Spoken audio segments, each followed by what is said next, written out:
This is the earliest paranormal experience I can personally remember. And to this day, I still can't quite explain it.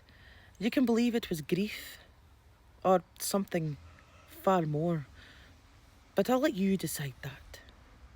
Good evening from my little corner in bonny Scotland.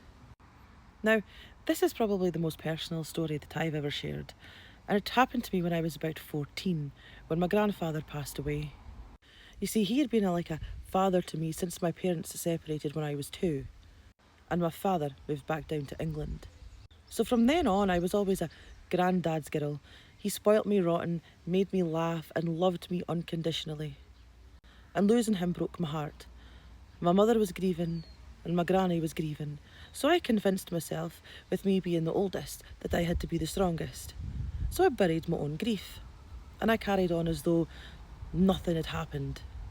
Now, a year later, after spending the whole week picking berries, I came home exhausted and decided to go over to my caravan, which was on my granny's land, to have a sleep.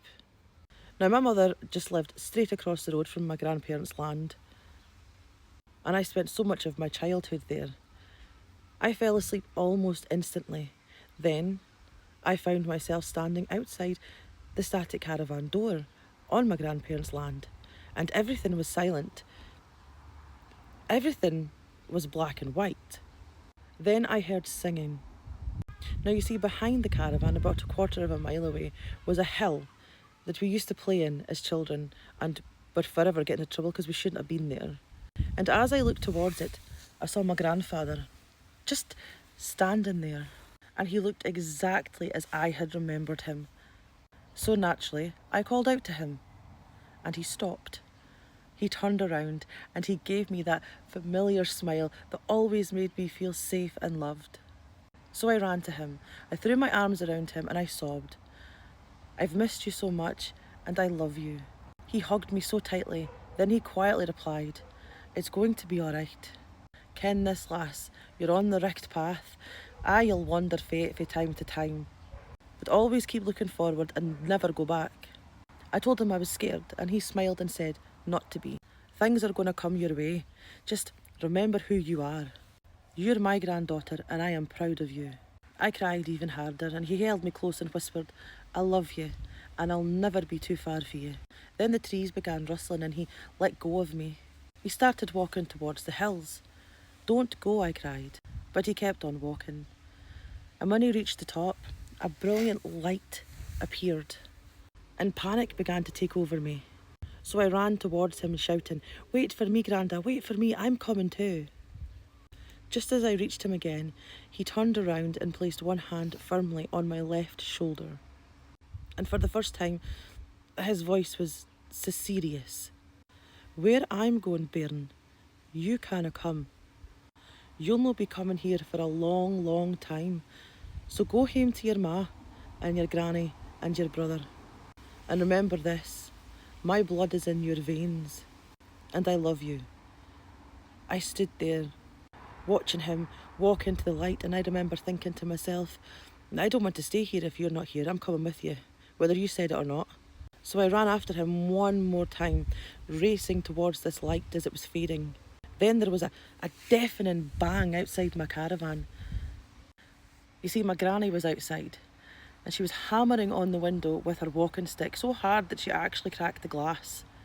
You see, she was trying to wake me up. She later told me she'd been trying for 15 minutes to get me to come round. She said that through the window she could see the tears streaming down my face and my body violently shaking because I was crying so hard. When I opened the door, my pillow was soaked with tears and I told her everything. And she just did what my granny always did. She sat there, no judgment, and listened quietly to every word I had to say.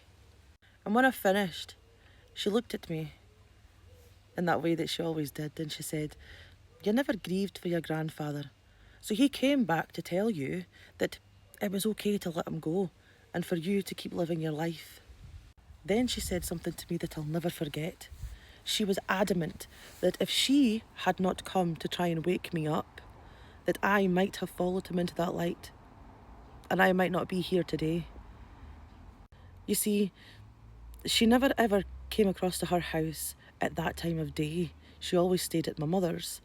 But something made her get up and go back to hers. And she believes that was my grandfather too.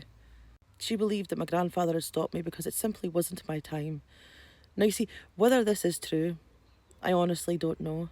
Some people will say it was nothing more than a dream that was brought on by grief. Others may believe that it was something else entirely. But I'm no here to convince anyone. I only know that I woke up with a peace that I hadn't felt for such a long time. And for the first time since losing him after that, I allowed myself to grieve. And I have carried his final words to me from that dream every single day since. Remember who you are. My blood runs through your veins, and I love you. Now, I'd love to know, have you ever had an experience that you can't explain? Perhaps a message from a loved one in a dream, or some other form? Let me know in the comments below. And enjoy the rest of your evening. Love, the Highland Scribe.